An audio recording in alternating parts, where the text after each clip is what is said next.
seulement. On est Alors, on va écouter parce qu'on a pas mal de questions. Mister Vasseur. Parce que c'est un deuxième podium aujourd'hui pour Charles Leclerc, une belle performance de la Ferrari. Quel est votre bilan de cette course? Parlons, avant de parler de la stratégie, comme l'a évoqué à l'instant Esteban Ocon, du résultat et de la performance en piste. Je pense que le résultat global est bon. C'est vrai qu'on m'aurait dit jeudi qu'on faisait deuxième, je l'aurais pris. Venant après Imola où on avait fait 10 et 11 ou 11 et 12 en qualif, donc c'est sûr que j'aurais pris ça jeudi. Après on fait meilleur temps de la FP1, de la FP2, de la FP3, de la Q1 et on se rate un peu en Q3 et on perd la pole.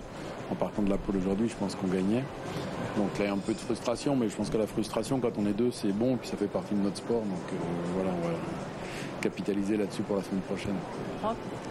Quand on voit ce qu'a produit Ferrari là, pendant ce week-end et quand on voit les résultats, deuxième, cinquième, est-ce que stratégiquement, si Hamilton ne prend pas la pénalité et qu'il part cinquième, est-ce que tu penses que ça peut jouer, ça peut faire une différence? Est-ce que vous auriez pu créer un peu plus d'attaque sur Norris en ayant un Hamilton déjà plus proche, ou est-ce que franchement ça change? Il serait parti 4 et oui, 4 oui, parce que ça l'aurait laissé dans le ghost du pit stop de Norris. Donc là, nous, on a été bloqué tout le début de course par Alonso, je crois.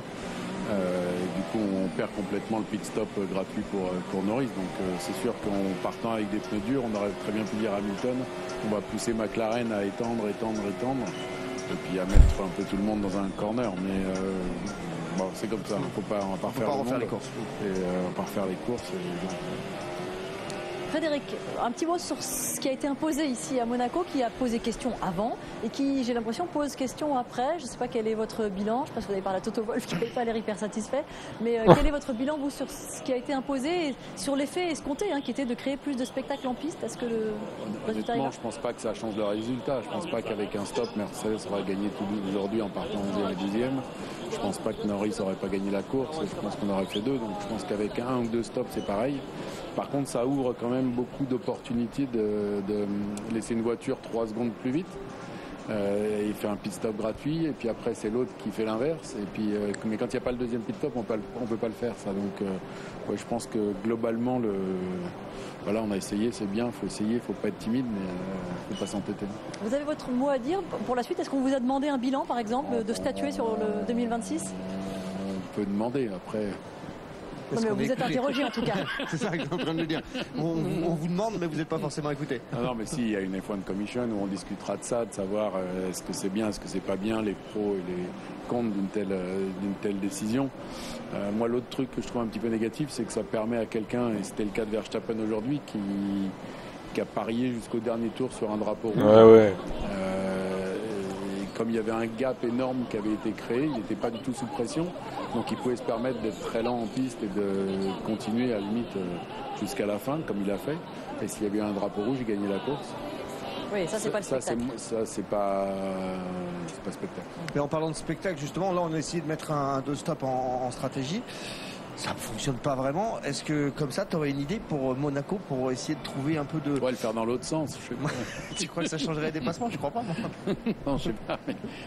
Mais faut accepter ça. Je pense que Monaco, ça va, c'est une fois par an. C'est un événement qui est exceptionnel pour tous les participants de la F1, pas que les pilotes, mais pour les sponsors, pour les équipes.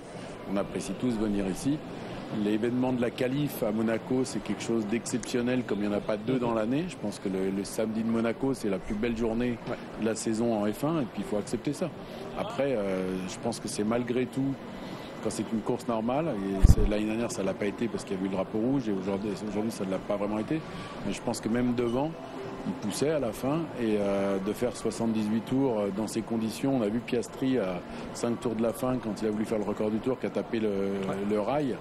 Et tu sais très bien, Franck, que pour moi, le dimanche, même quand il ne pousse pas à 100%, c'est malgré tout une performance de pilote exceptionnelle. C'est parfois plus dur. Voilà, même. et donc ça, faut pas le sous-estimer. C'est pas parce qu'il n'y a pas des dépassements en ligne droite au DRS, ça, c'est pas vraiment du C'est sport. bien, j'aime bien entendre ça, moi. Non, mais je pense que la perfo du pilote ici, qui fait 78 tours à la bagarre, c'est quand même quelque chose qui est peut-être pas visible à l'écran, mais qui pour moi venant de la course, c'est une performance exceptionnelle.